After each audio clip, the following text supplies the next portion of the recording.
Hey, shalom, shalom, shalom. Alright, let me get this off the screen. Call hello Yahweh, Ba'ashem Yahushua, Ba'ashem Rakavadash. And of course, double honors go out to the apostles, bishops, and elders of Great Millstone who rule well. Salutations also go out to the fellow Akim that are on there on the highways and byways, pushing this truth across the four corners, or I should say, the truth. I gotta get. Alright, push that the truth, not this. Alright, pushing the truth across four corners of the earth, trying to wake up the remaining hopeful elect. Alright, this is Naaman with the DC camp. And today I'm going to address a video that I just watched. But before that, I was watching on the Howard University channel here in DC. They had this program about the Northern Kingdom, you know, the tribes, specifically Gad. It was talking about these monuments that are highly offensive to them, you know, and there's this almost need to separate the two when it's actually not, because now you're getting into, well, they did this, and no, we've all been both kingdoms, northern and southern. All right, but they were focusing on, you know, they removed all the Confederate statues that were offensive to specifically the southern kingdom, you know, but well, what about these others? All right, that were set up, you know, in honor of, well, we know about Columbus, others like that, you know, these explorers, these conquistadors, people, dirt bags like that. Usually they're, you know, Edomites, but there were a few where they had other Jakes, like, forgive me, I forget. Oh man, do I have a Spanish dictionary on here? Hold on. I forget the word. Was it vochero? The Spanish word for cowboy. And there's this one they were profiling that had a so-called, an Issacharite cowboy over a Gadite, you know, as if he, you know, conquer him or something like that. Yeah, it's highly offensive, no doubt. But this is where learning what the hell is really going on actually helps in all this. All right, so we're going to play this video here, which, again, this mainly goes into stereotypes, of course, geared toward the Southern Kingdom. You know, the Sambos and the Brutes, the Mammies, blackface, all that shit. So let's go ahead and roll the video here.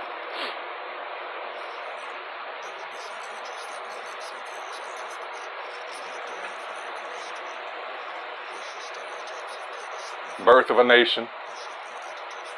Al Jolson, I think.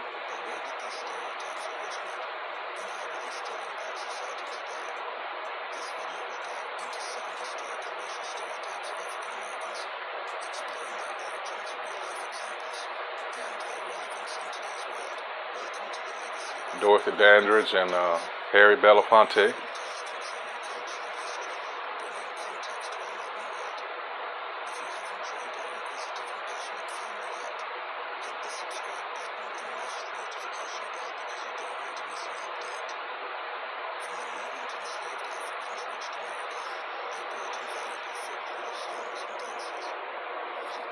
Let's stop it right there. Not Africans, Israelites, Hebrews, different peoples, different bloodlines. All right. And like I say, I was watching this episode of on the Howard University channel, and I noticed right after that special, that documentary, docudrama, whatever. Guess what came behind it? Some shit on the Holocaust. Now, you don't, if you think that was happenstance, you're fooling yourself. They knew what they were doing. The whole thing here is to discount what happened to you, all right, who are the actual Israelites. And they continually try to flood the airways with this bullshit, because guess what's going on over there? These people are being found out. So you're going to see more of this, you know. Oh boy. Continuing on.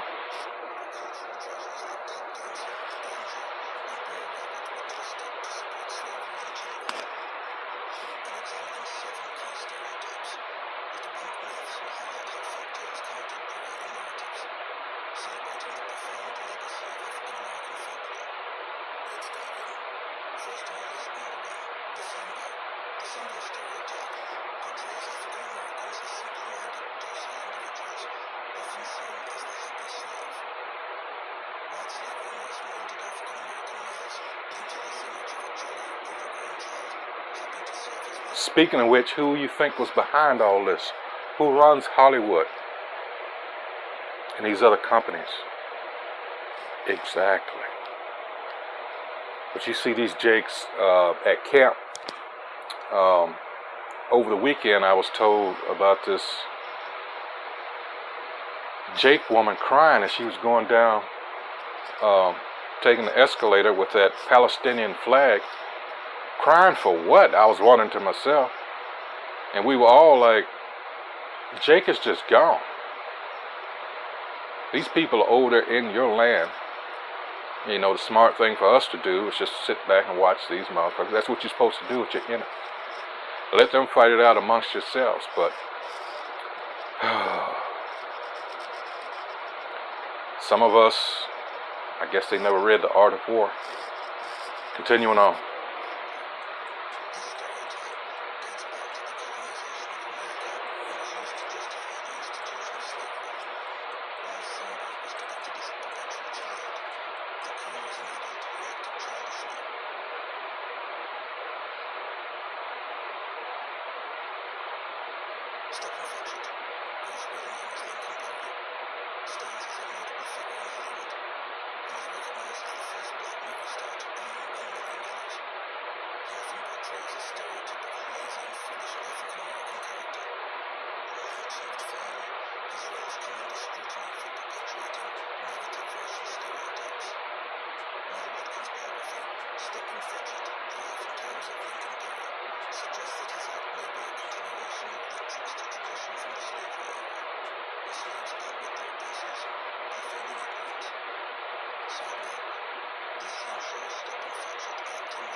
Which was pushed, all right, in the modern day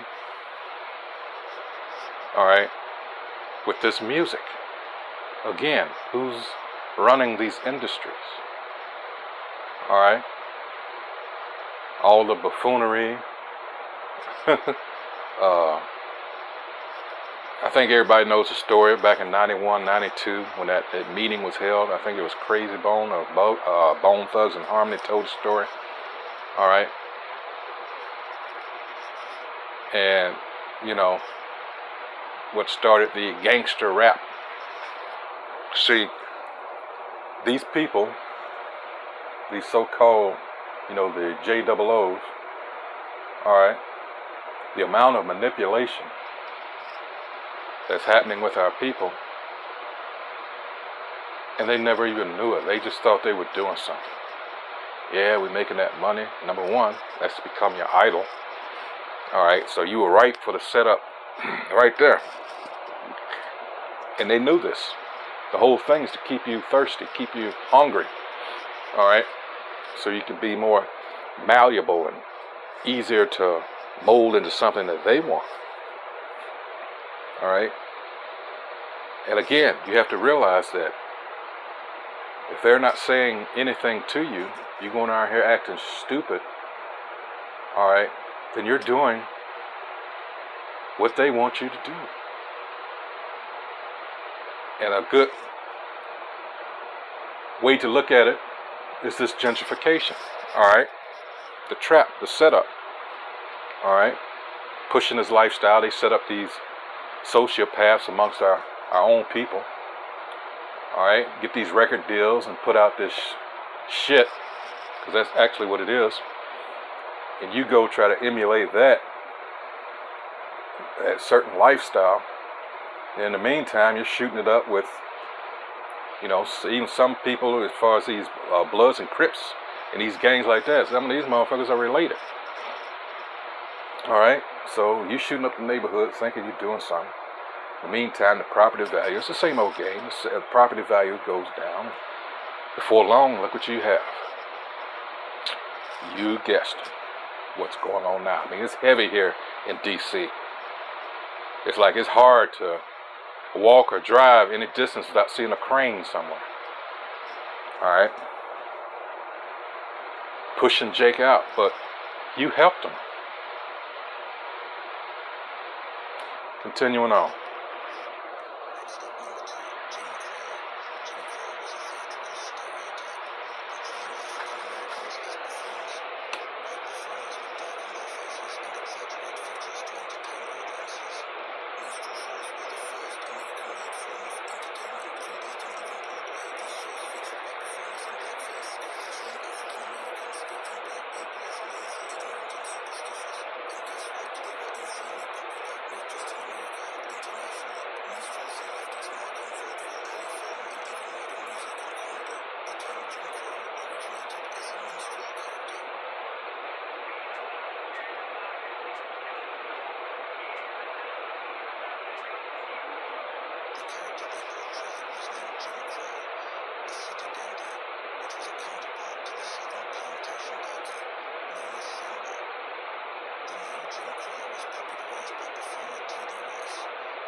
And how do you see that today? Walking around here with your pants down, hanging off your ass.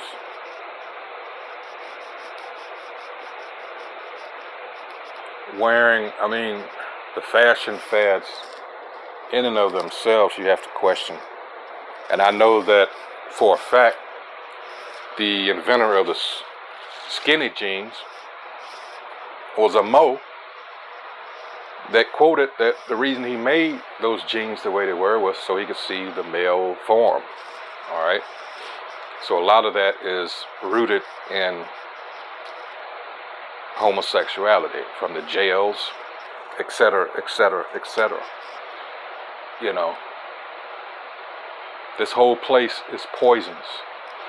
All this boils down to slander. This is the person that really hates us.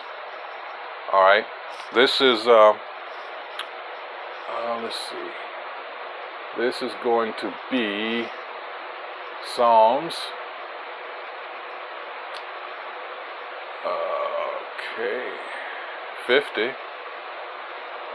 Let's see. To do his instruction, and thou sawest a thief, and thou gavest thy. I'll start at 19. Thou givest thy mouth to evil, and thy tongue frameth deceit. Know who we're talking about here? We're talking about the so-called white man, the nation of Edom, the brother of Jacob, which we are. 20, here's the point. Thou sittest and speakest against thy brother. Thou slanderest thine own mother's son. Thou slanderest thine own mother's son. What does slander mean? Let's go. I had to go to dictionary.com. It says a false tale or report. Here's the kicker. Maliciously uttered. Oh, look at them darkies.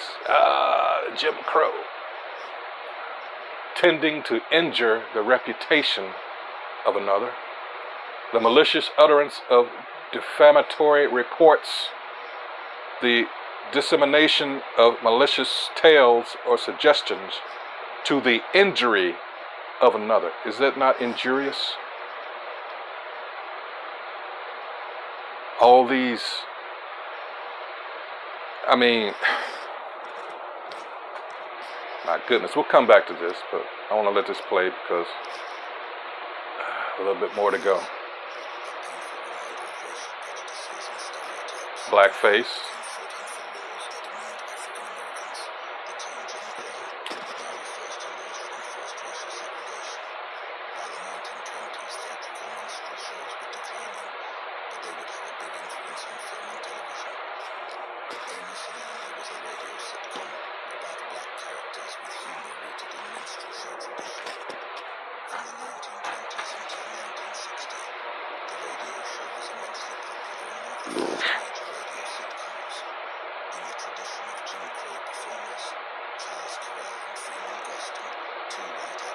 And two, if you hadn't figured out, this is be one of these you could list under, all right, reasons to hate Esau, the so-called white man.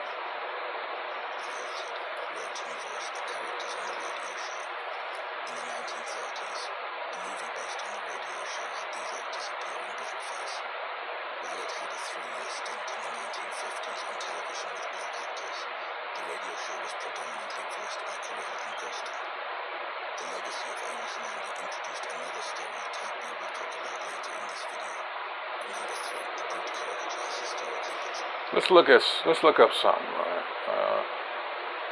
Let's look up something. I'm curious. Let's see.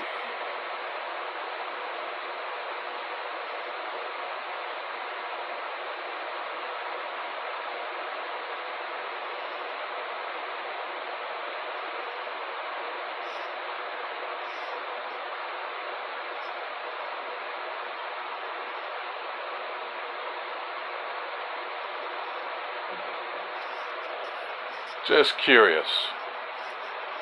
All right, let's see. Well, let's see. Freeman Gosden. That sounds suspicious in and of itself. A radio comedian, acting pioneer in the development. All right, you see there. Gosden and Charles Correll. Like they just, okay. Let's see, life and career. Richmond, Virginia. Lieutenant Stewart, all right, let's continue on down. Personal life. Father 4. See, club. All right. Dive and whatever. Let's see. What was that other motherfucker? Let's see. Hold on. Freeman, Fisher. Whoops. Let's see, Charles Correll. Let's see. Biography. Alright.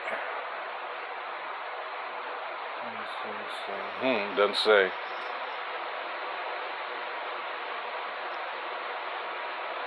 Oh well, it really doesn't matter, but I was just curious as to, because you know how they are, and they can still be and just not be listed, so-called Jewish. Alright, continuing on.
How come you never heard about him?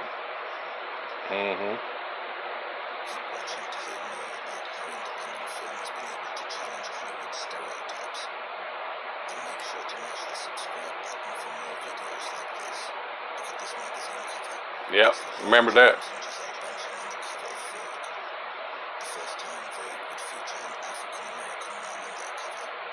But why? There you go. And Fay Ray.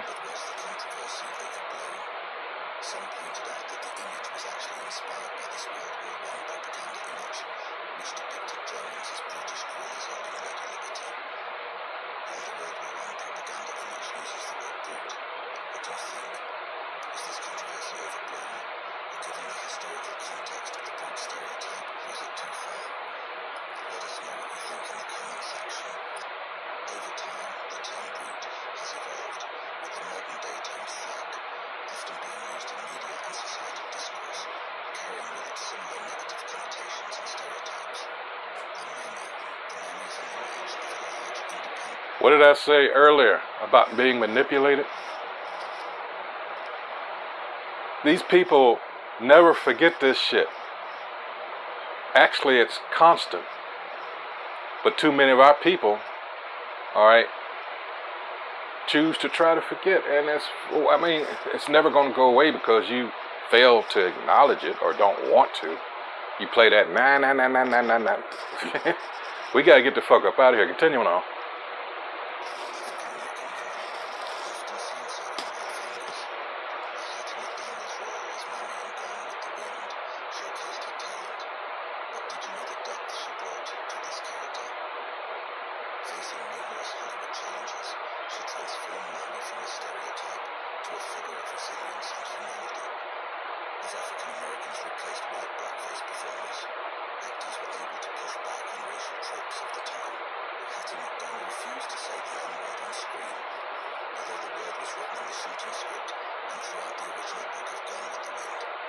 Resistance.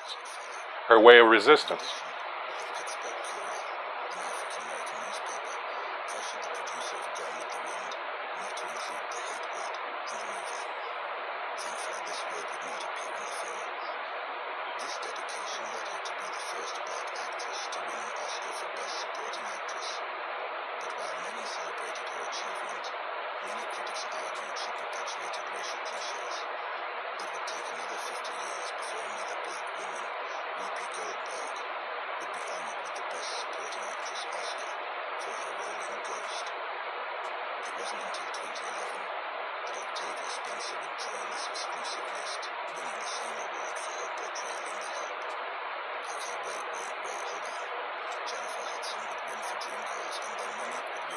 What about Halle Berry?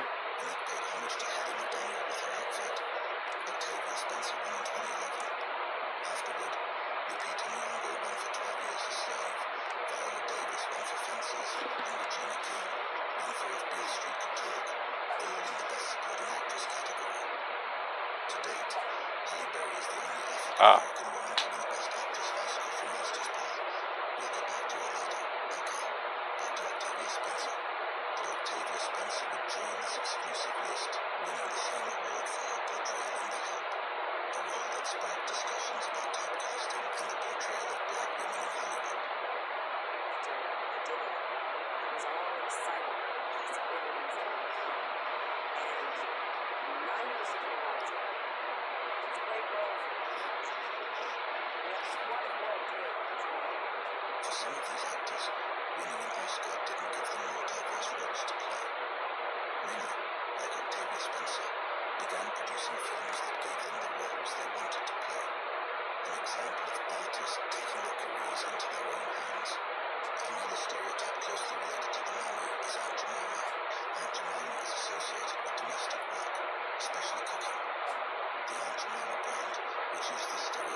Bagger Vance.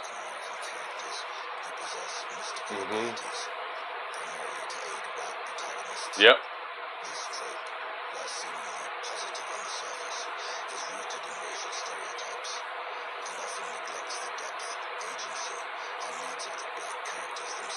Bagger Vance, Will Smith's character.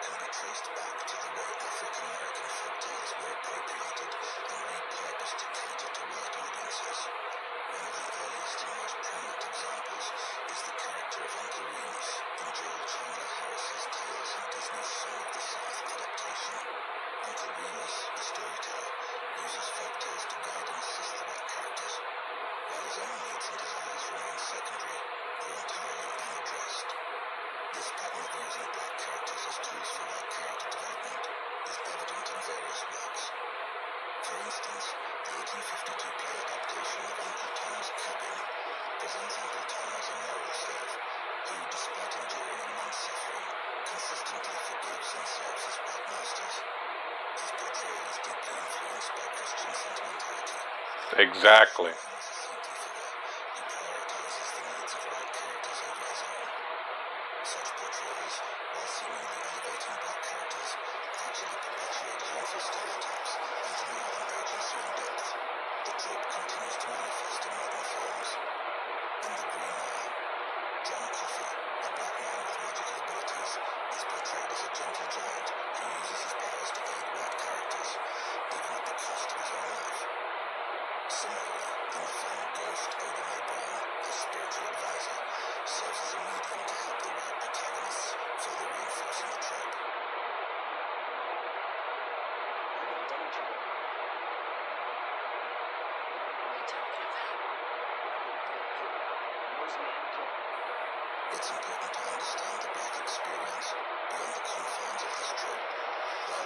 There you go.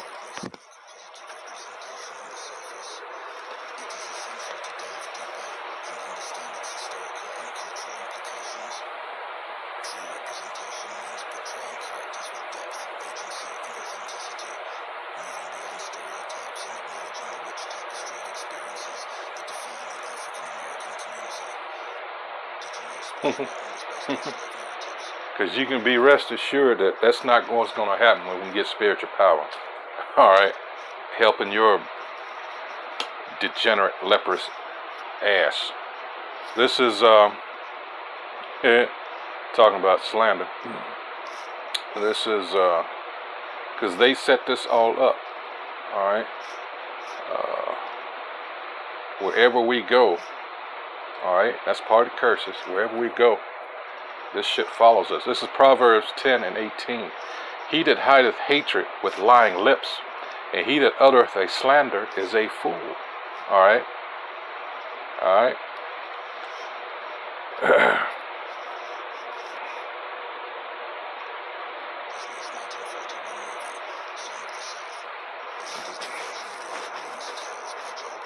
Yeah, yeah.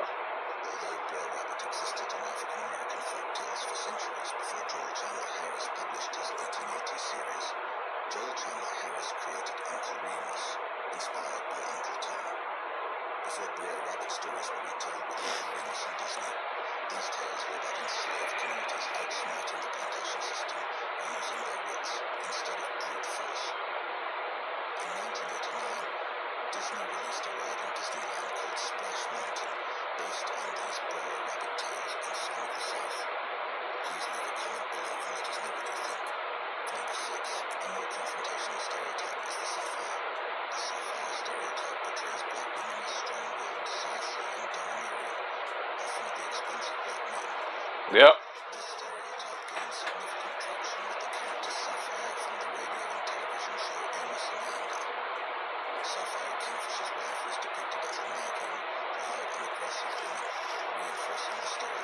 Uh-huh. The Jeffersons.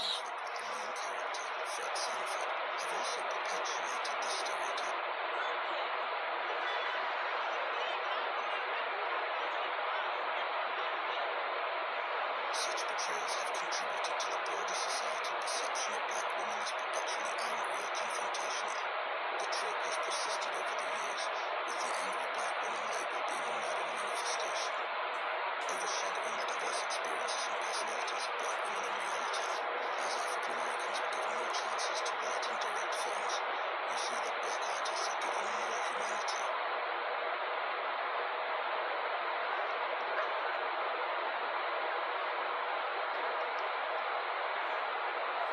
No longer is it just an angry black woman.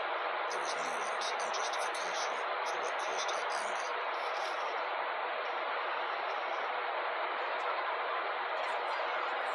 The actors who portrayed these roles added humanity to what could have been stereotypical roles. In the independent spirit of Oscar Micheaux, independent filmmakers are able to challenge stereotypes and push representation a step forward, even if Hollywood lags behind. Filmmakers like Spike Lee and Robert Townsend would use satire to comment on Hollywood's troublesome tropes. Robert Townsend's Hollywood Shuffle and Spike Lee's Bamboozled held a mirror to the challenges Hollywood faces in representing authentic African American stories. Spike Lee's Bamboozled is a scathing satire that delves into the perpetuation of racial stereotypes in media. And I must say, your efforts, while on the outside they appear as noble, you're not the ones that gave all this power. All right. This is part of our punishment. All right. These curses are on us. You can do all this and try to. I understand what you're doing for these independent jakes out there, these movie producers and directors and all this, but it's not going to work. This system, all right, this system, and this is what you all somehow fail to understand.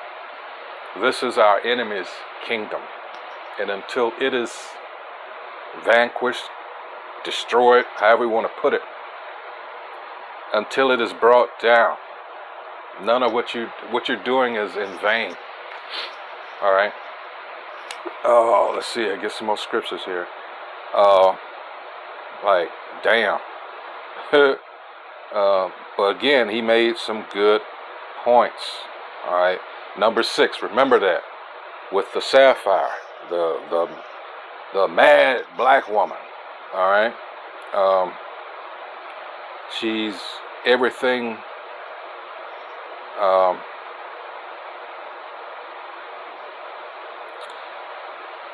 This is Psalms, because at the end of the day, hey, our enemy, now that I said that, this is who we want brought down, right?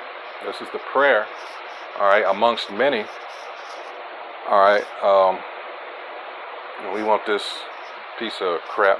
This is Psalms 31 and 18. It says, let the lying lips be put to silence, which speak grievous things proudly. These devils are proud.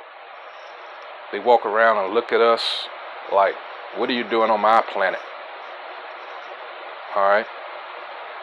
You remember that scene from the remake of The Day the Earth Stood Still with Keanu Reeves?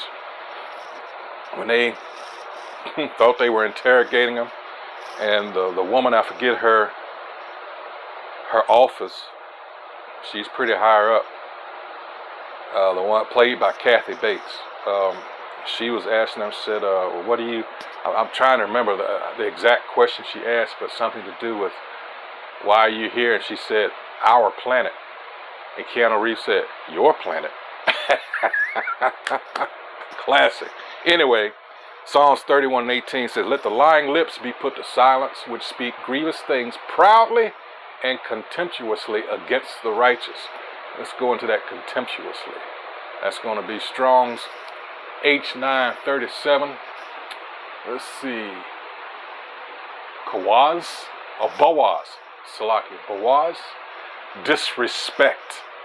Contempt. Despised. Shame. This is how he feels about us at the end of the day. Clearly, he has a huge advantage. All right.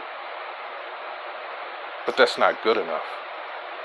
And a lot of you, all right, whether you're watching us on the internet, you pass us by on the street corners, you mock, you cuss at, you even curse at, all right? And all we're trying to tell you, help you realize who your enemy has always been and what he's doing. And you resist. You fan your hand, you say it's bullshit. And Esau's favorite line is, get a job, just get a job, get a job. Okay, we got the best job we ever could.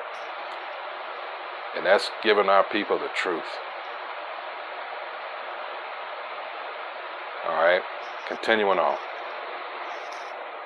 The film follows TV producer Pierre Delacroix as he creates a modern-day blackface variety show as a subversive attempt to highlight the racism in the entertainment industry. But the show becomes a massive hit, revealing the deeply ingrained prejudices of the audience. These films serves as a powerful commentary on the minstrel shows of the past to the modern media portrayals. The film's raw portrayal of blackface and its historical implications, combined with its critique of the entertainment industry's complicity in perpetuating these stereotypes, makes it a poignant reflection on the state of race relations in America. Bamboozled was released over 2 decades ago. Do its themes resonate with us today? Yeah. Comment below and let us know what you think. The Jezebel. Yeah, I knew that was coming. Yep. African-American women as promiscuous and seductive. Dorothy Dandridge's portrayal of Carmen Jones was a double-edged sword. While the film catapulted her to global fame, her character, Carmen, embodied many stereotypes, including the Jezebel trope, which paints black women as seductive temptresses. This portrayal, while groundbreaking in its time, also tied Dandridge to the Jezebel archetype.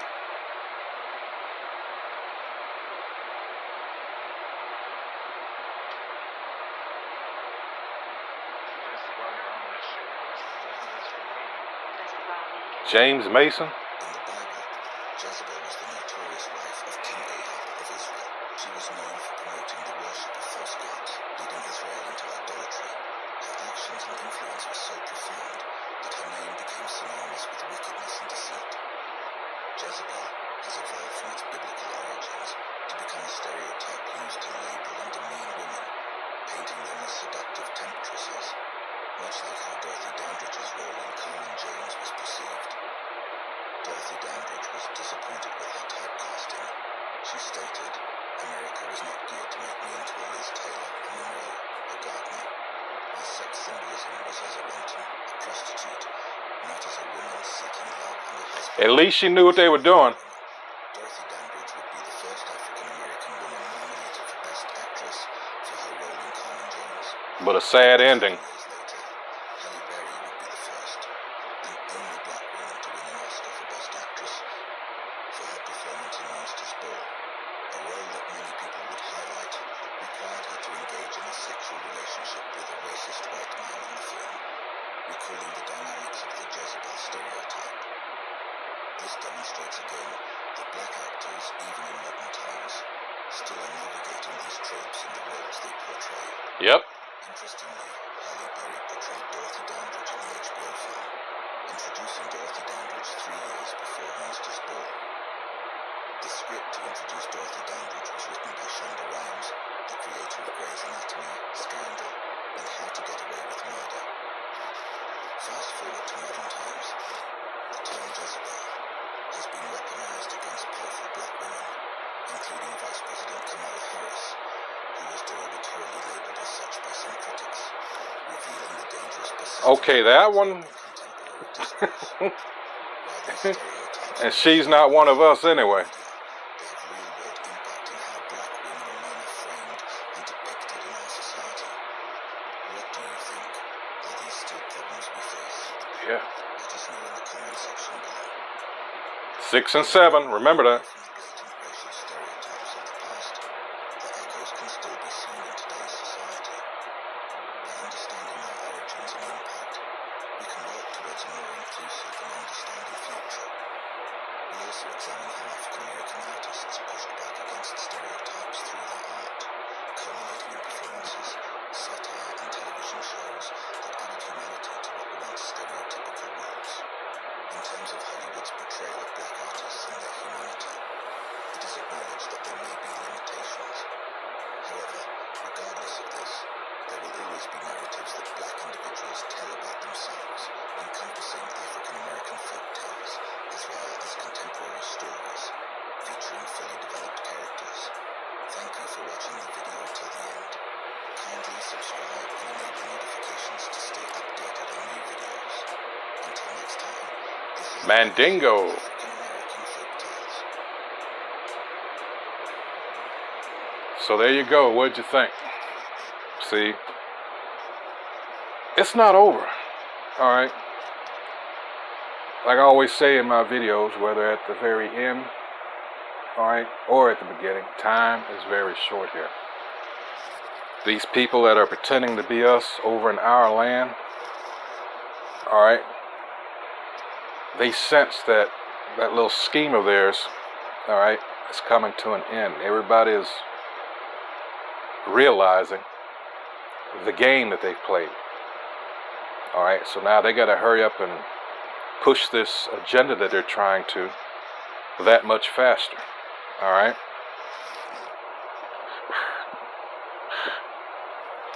This scam of theirs, this impersonating the people of the Lord, has been very prosperous for them. They've gotten incredibly rich. All right. But at the end of the day, you lose. So what was it worth? I mean, let's see. Do I have anything else here? Let's see.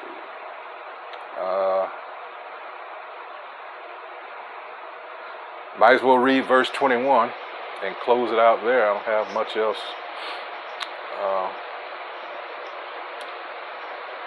Let's see. So we're going to go back to Psalms 50, because he was just sure, all right, listening to, you know, the power on the left-hand side there, that he was going to upset prophecy, and at the end of the day, somehow, some way, that he was going to come out ahead. No. This is Psalms 50 and 21. These things, all right, me read 50 again. Thou sittest and speakest against thy brother. Thou slanderest thine own mother's son. These things hast thou done, and I kept silence. Because at the end of the day, the Most High is long-suffering, right? He's letting you build up all this. All right, and at the end of the day, you're going to get smashed. All right. But I will reprove thee and set them in order before thine eyes. And that's what's happening now. Amos 9 and 11. The house of David, that third temple, is not a physical building. All right, let's go. Let's see. Look at that. Reprove. Strong's H3198. Yahah. All right. To argue, causally to decide, justify, or convict. All right. Sentence is going to be passed, and you're going to be convicted. Appoint, argue, chasten, convince, correct, daysman, dispute, judge. Joel 3rd chapter, right? To judge, to plead. All right, and that's what's going to happen. All right. Shapatya. Let's see. What else did I have? I think that is it. And set them in order. I mentioned Amos 9 and 11. So each Jake is a brick in that spiritual temple. All right, that's what's happening, right? Before he's setting us in order, right before their eyes. All right, another cause for him to speed things up. All right. Hey, so with that, of course I'll put this. Of course, I'll put the link to this in the description box. And until the next video, hey, shalom, shalom, shalom. And remember, continue, all right, to pray. Continue to pray, all right? Shalom.